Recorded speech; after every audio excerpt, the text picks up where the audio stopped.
Vous parlez de psychothérapie. Est-ce que vous pouvez nous expliquer un peu plus en quoi cela consiste? Alors, les psychothérapies pour les TOC, c'est vraiment la thérapie comportementale et cognitive qui est la plus efficace. J'ai surtout parlé de l'aspect comportemental tout à l'heure, c'est-à-dire d'essayer de contrôler les compulsions, les rituels. La partie cognitive, en fait, ça consiste à essayer de réfléchir autrement aux situations, à la peur, à essayer de se mettre en accord avec soi-même. Je sais que je ne peux pas faire telle chose. Où est-ce que vraiment j'ai besoin de le faire et de changer un petit peu, on va dire, le logiciel qui est sous-jacent au trouble obsessionnel. Donc c'est très pragmatique, c'est des choses quand même qui se font à deux avec le thérapeute parce qu'on va discuter en fait du plan d'action, hein, et on va le faire à deux même si après il y a des exercices tout seul. Donc ça c'est, je dirais, l'organisation générale des TCC, c'est-à-dire thérapie comportementale et cognitive. Après il y a beaucoup d'autres psychothérapies qui sont proposées pour les troubles psychiques et qui seront adaptés à chaque personne. C'est-à-dire que certains ont besoin par ailleurs de quelque chose qui ressemble à la psychanalyse ou de la vraie psychanalyse pour travailler sur soi par ailleurs. Ça peut être un complément. Ça va être la thérapie familiale aussi pour les enfants parce que dans les familles, il y a souvent besoin d'une intervention un peu globale ou des choses plus personnelles. Mais vraiment, ce dont on est sûr, c'est que la TCC permet de soigner correctement les troubles obsessionnels.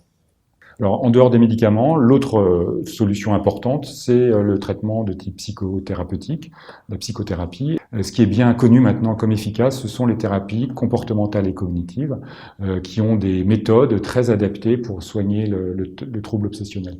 En fait, c'est vraiment basé sur une compréhension du trouble lié à ce mécanisme d'auto-renforcement du trouble.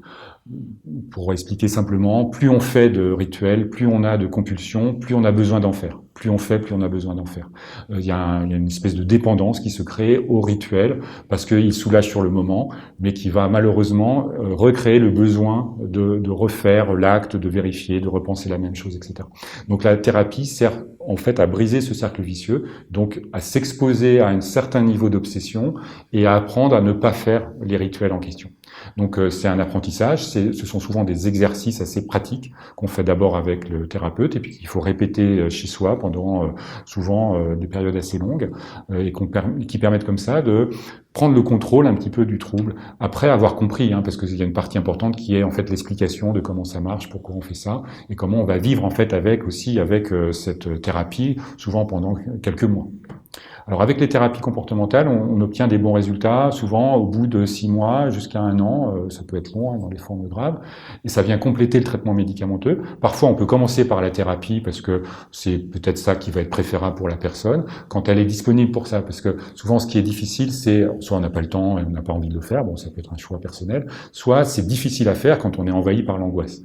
Et donc c'est là que le traitement au départ peut être préférable quand la personne soit est déprimée, parce que ça arrive aussi que ça soit associé, soit est très fatigué ou très envahi en permanence et ne va pas pouvoir faire ce travail d'exercice pratique et surtout quand elle est prise par plein d'autres activités. Donc c'est une première étape, le traitement qui va soulager et après on fait la thérapie. Ou alors on commence par la thérapie et puis si finalement c'est trop dur, on n'arrive pas à des bons résultats, on va enclencher le traitement médicamenteux qui donne un complément d'action.